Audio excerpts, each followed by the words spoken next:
like Catatumbo, Chocó, and Buenaventura. Society has called for a fifth round of negotiations and that peace may triumph. And earlier I spoke to Richard McCall, a peace conflict specialist and journalist based in Bogota. And I asked him where the ELN ceasefire negotiations are left now in light of the new arrest warrants for the commanders. Well, it's going to be very hard for the government to come to any agreement to reach the table again for this fifth round of talks. The reality is that President Santos has incredibly low approval ratings, and he won't be wanting to be seen as a weak president and to go back and sort of meet the guerrillas on their own terms in Quito. To Mexico now, where 8 bodies were found in a mass grave in the state of Nayarit, specifically in an area known as Cerro Los Coyotes. The graves were discovered near an area where 2 other pits with 33 bodies were found in January. The bodies have not been identified. Investigators believe that they've been buried for nearly 6 months. Former Guatemalan President Alberto Colom and Finance Minister Juan Alberto Fuentes have been arrested. Fuentes is currently chairman of Oxfam International, the British aid agency currently facing scrutiny after revelations that its aid workers hired prostitutes in Haiti in 2011. Both men have been arrested as part of a local corruption investigation. Colom was the president of Guatemala from 2008 to 2012. A mud volcano erupted twice in South Trinidad on Tuesday morning. Homes were evacuated in Devil's Woodyard in New Grant, where the volcanoes are located. The first happened around 4 on Tuesday morning, and the second, which you're seeing in this video, happened around 9 Trinidad time. Mud volcanoes happen because of movement of the earth, but they do not produce lava and are not driven by volcanic activity. We'll take a short break now. Join us again after this look at what our multimedia colleagues are reporting on.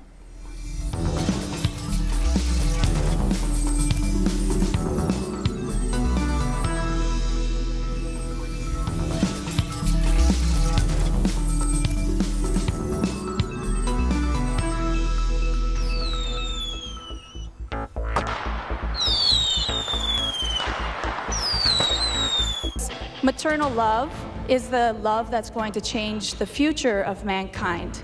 So we'd like you to look we like to say people kind, not necessarily mankind, because it's more inclusive. There we go, exactly. Yes, thank you. We can all learn from each other.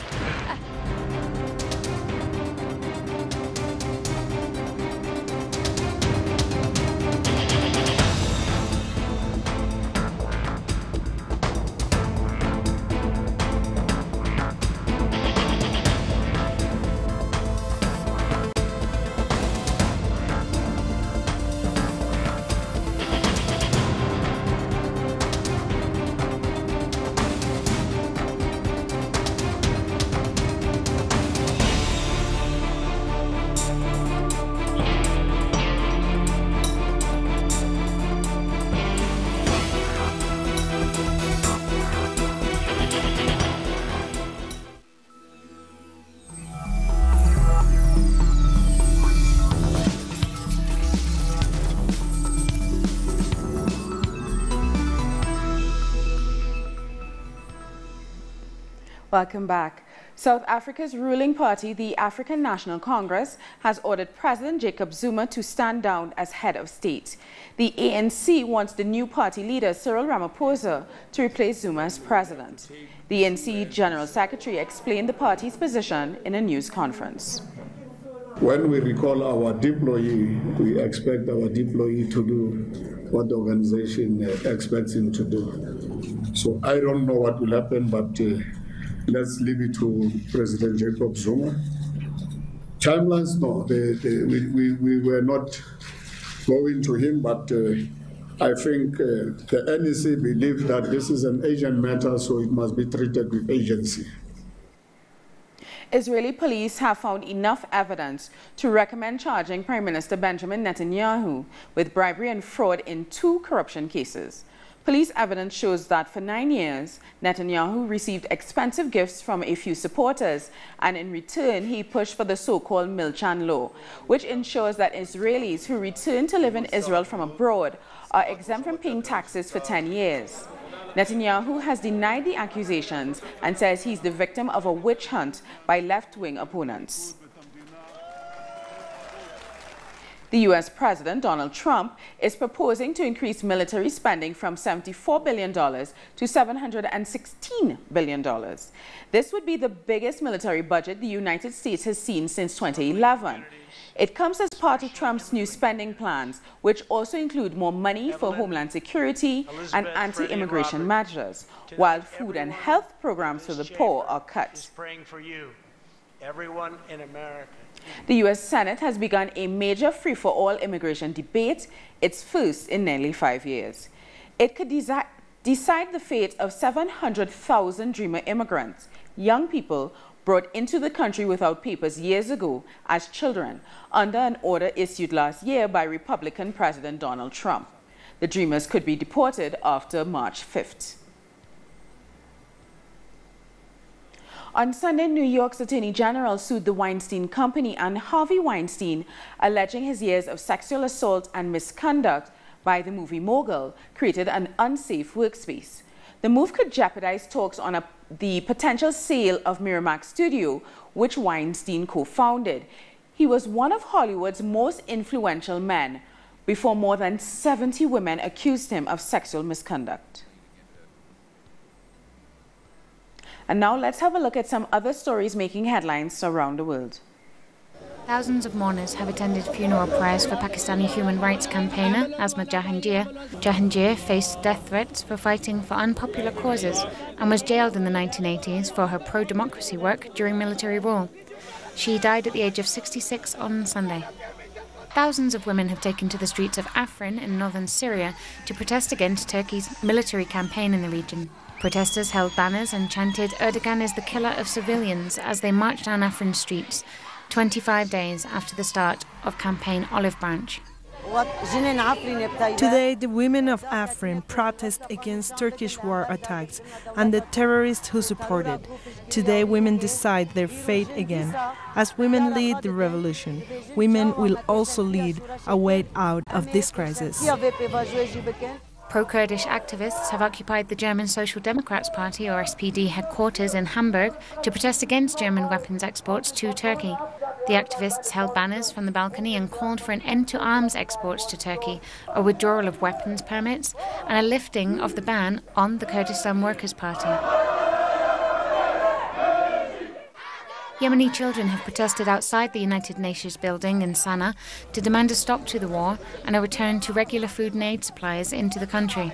According to a UNICEF report released earlier this year, over 5,000 children have been killed or injured in the conflict. We can come to demand that the United States stop the attacks on Yemen so we can go back to our schools. Saudi Arabia says it sends us flour and wheat, but it sends us missiles. They bomb their houses, mosques, and everything else. Hundreds of people in Morocco have flooded the streets in the northeastern city of Jarada, outraged by a string of deaths in collapsed closed mines. Earlier this month, one illegal miner was killed and another injured after an abandoned mine collapsed on top of them. Locals are calling the mines of death, since hundreds of people risk their lives every day digging in dangerous conditions. Mardi Gras festivities are underway in New Orleans, Louisiana. Thousands of people have taken to the streets for a day of parades, parties, and music. Mardi Gras, also known as Fat Tuesday, is the last day of the carnival, devoted to partying the final hours before Ash Wednesday, which begins the Lenten season of sacrifice in the Catholic faith. We've come to the end of this news brief. For these and many other stories, you can find them on our website at telesurtv.net/English. And join us on social media, Facebook, Twitter, and Instagram. For TeleSUR English, I'm Sweeney Gray. Thank you so much for watching.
Follow the most important global events through a comprehensive perspective. A team of journalists in 25 locations around the world. 3 broadcasts to convey our people's reality. From the South. Weekdays. Only on teleSUR. An occasion to enjoy the cultural diversity that defines our South American essence. Come along to find out the story behind these personalities, traditions, and artistic expressions that unite us as a whole. Real Lives. Saturdays, only on teleSUR.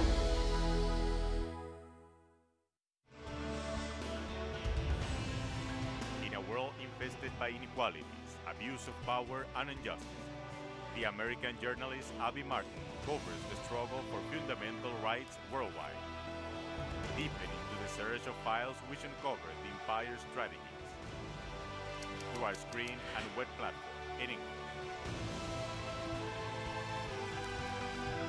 The Empire Files with Abby Martin. Tuesday, only on teleSUR. teleSUR brings you special interviews with social and political personalities. Monday, from Washington. Tuesday, from Mexico. Wednesday, from Caracas. Thursday, from Quito. Friday, from Havana. Analysis about our continent's reality. Weekdays, only on teleSUR.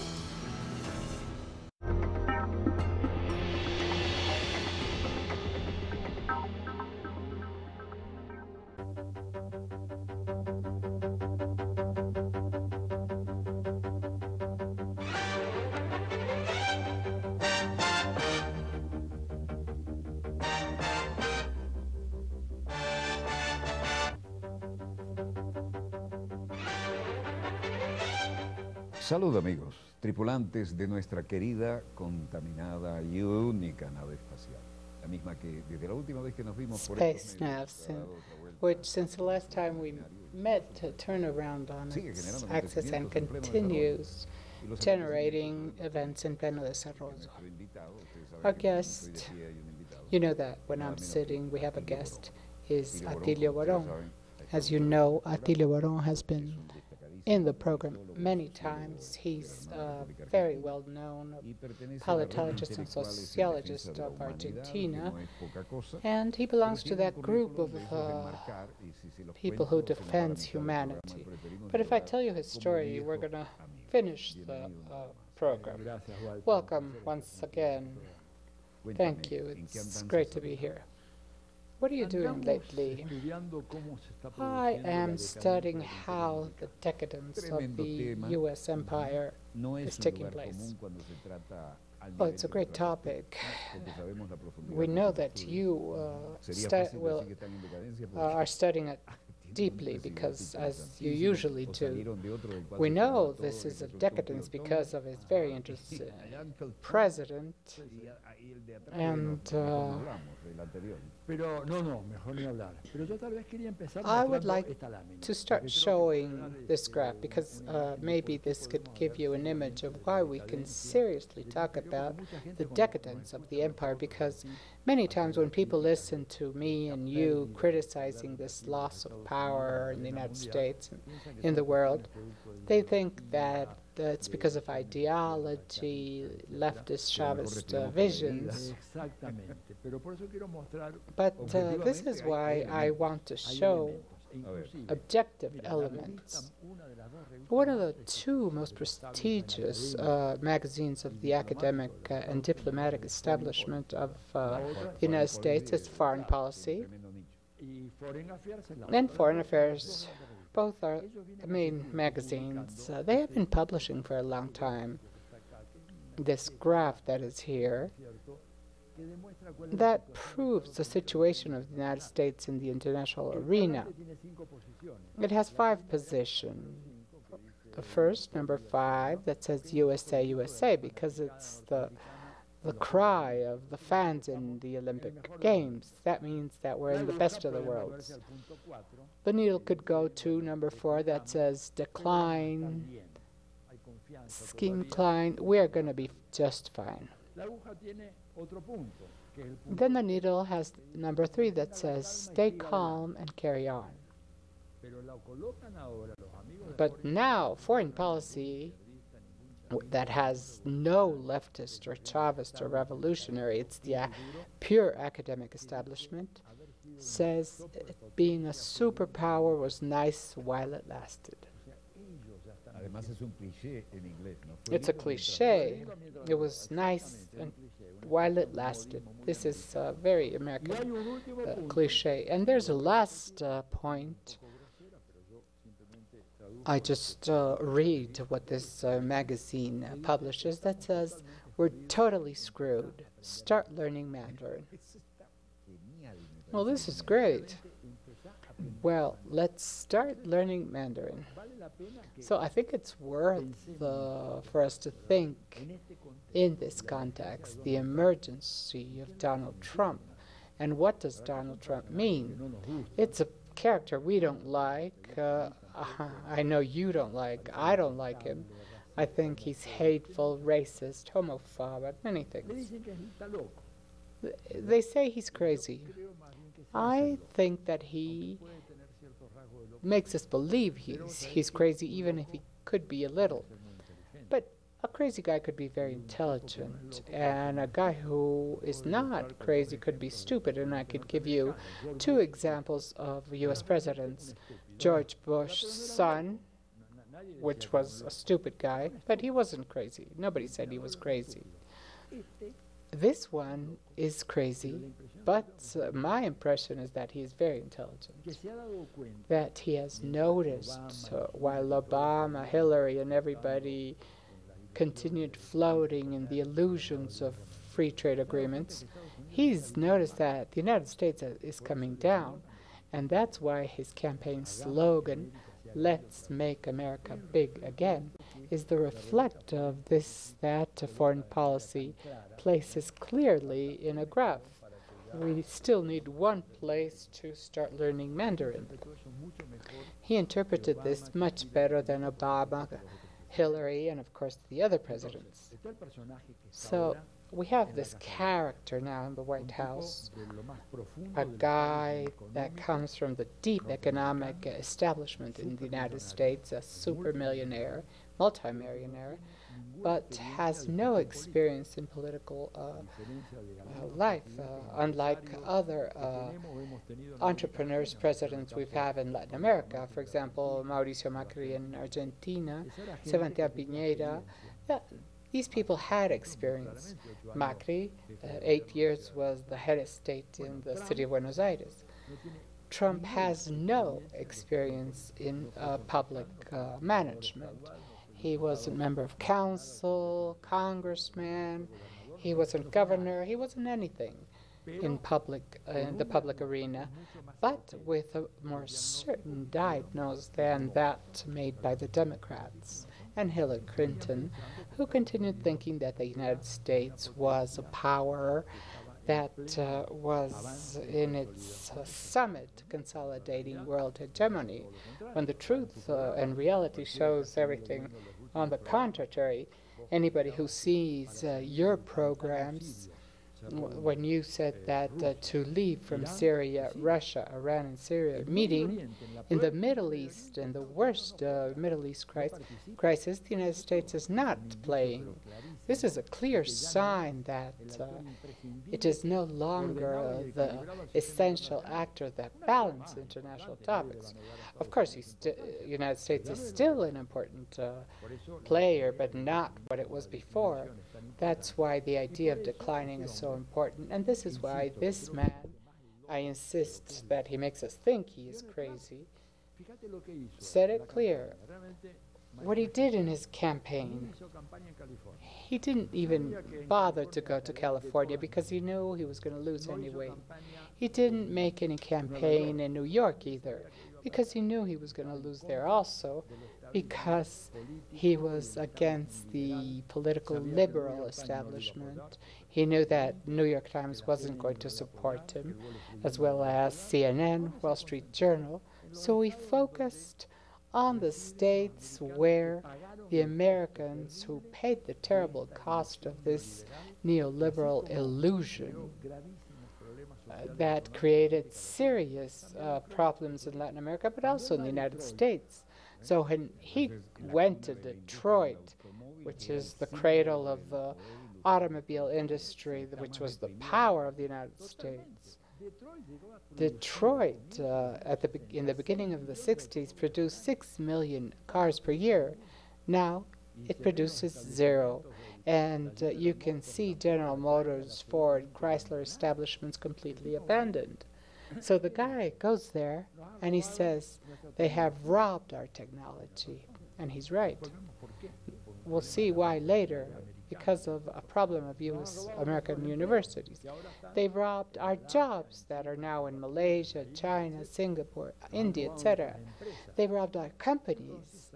So he went like Superman saying, I will bring them back. Now, we're going to see if he can.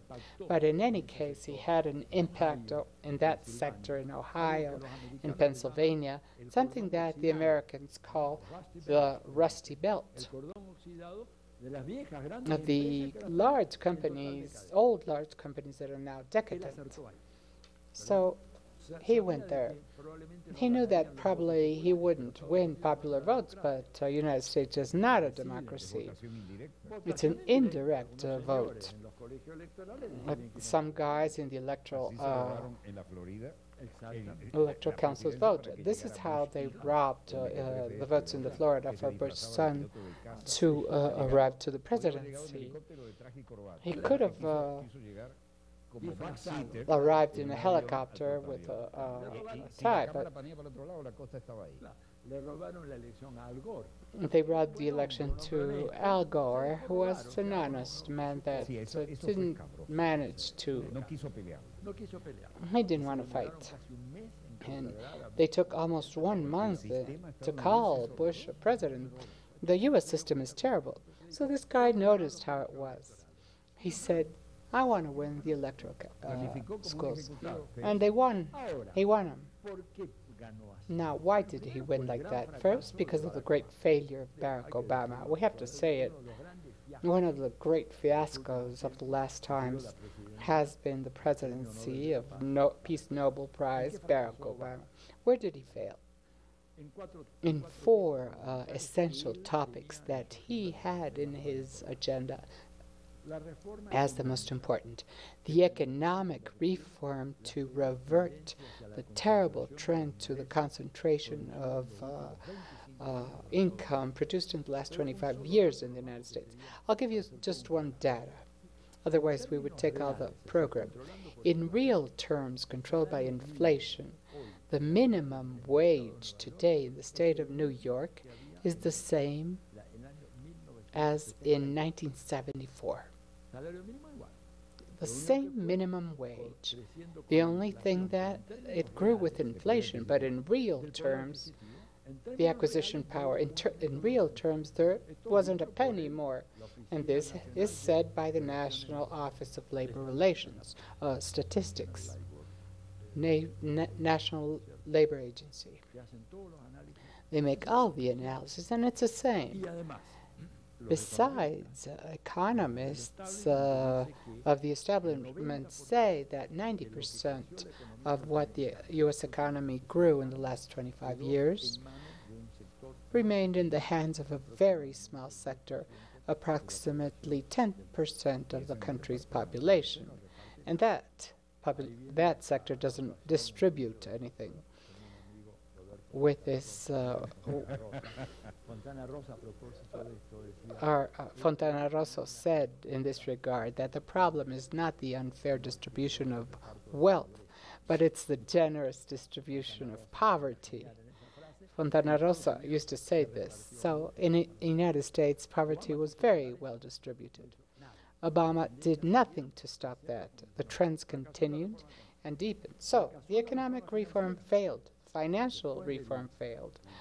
After the huge crisis of 2007-2008, he wanted to introduce some amendments, and he failed.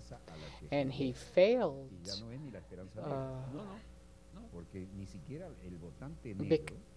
even with black voters. He didn't receive black voters' support. So the second failure is financial reform. The third failure is the health reform, Obamacare, because instead of keeping something that was bad, he wanted to implement something better that didn't work. And the cost of health is terrific. An Uruguayan colleague was once there in a seminary. He had an appendicitis. He had to go be hospitalized in New York in emergency 2 nights, and the cost of all the package was $35,000. A simple appendicitis surgery. You Americans are completely have no protection. So he failed in that. And sending the fourth failure is the migration reform that didn't work. And Obama was the president that more people deported, document less people deported in the history of the United States. This is unbelievable, and people don't talk about that. What happened to him? I think that what happened is that he controlled the state apparatus much less than what we assume. In general, U.S. presidents have less power than what we think. It's the state apparatus that works, and the lobbying. Yes, lobbying is essential in the U.S. system. So much that not even the Fletcher School, Kennedy School, the main lobbyer, weapons, pro-Israeli, they didn't appear. Oil was a little. For example, Obama has a very sad record, another sad record, a president who has killed,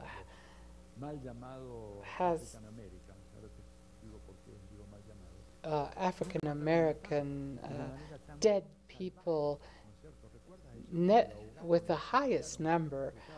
There has never been the amount of African Americans killed. Remember that guy who was selling cigarettes? He was killed in New York. And with a remembrance of the 1929 Depression, selling cigarettes on the street. One cigarette. Well, he was asphyxiated with a bag, and he didn't do anything. So I think that with this and an intelligent campaign strategy where for the first time since 1960, the television was not the most important media through which the American public was informed through the candidacies. This is a brilliant focus. Why television in this campaign wasn't essential? Because it was displaced by social networks, which is a great problem because you find anything in the social network. Of course, the TV can also have terrible stuff, but social networks have no control. But there's an American foundation called the Butte Foundation made a study on how the voters were informed. They found out that it was first social networks and with almost 20 points of difference TV and then newspapers. Before, campaigns were made in TV, New York Times, Los Angeles Times, San Francisco Chronicle, Washington Post. That is not so anymore. Social networks. And in social networks, this guy who pretends to be crazy had 5 million people more than Hillary Clinton. I think that political campaigns are changing a lot now, because if it's not TV now, and if you see the groups by age. The younger the voters, less TV they watch, and more computers they use. So they can find anything. The other day I found a fake news in the social network that said that Pope Francis had sent a very nice letter to Donald Trump. It lasted 1-2 days, but millions of people read it. And how many believed it? So he focused very intelligently and said, I didn't need to spend money on my campaign. I spent much less than Hillary Clinton, and she owes the lobbies, and I owe nobody because I handled my campaign with social networks. I will do what you people tell me what to do. The first, since he doesn't owe anything to the power groups, I will do what you need. So he acted like a father. I have the money. I have more money than anybody else. I owe nothing to nobody and have my hands free to help you, voter. Nobody had said that, and nobody was concerned about you. Barack Obama was telling the African Americans, your friend Barack Obama is concerned in guaranteeing the income of the branches to Malaysia, Philippines, Singapore. So your job is going there. And he is black as you. And I say black because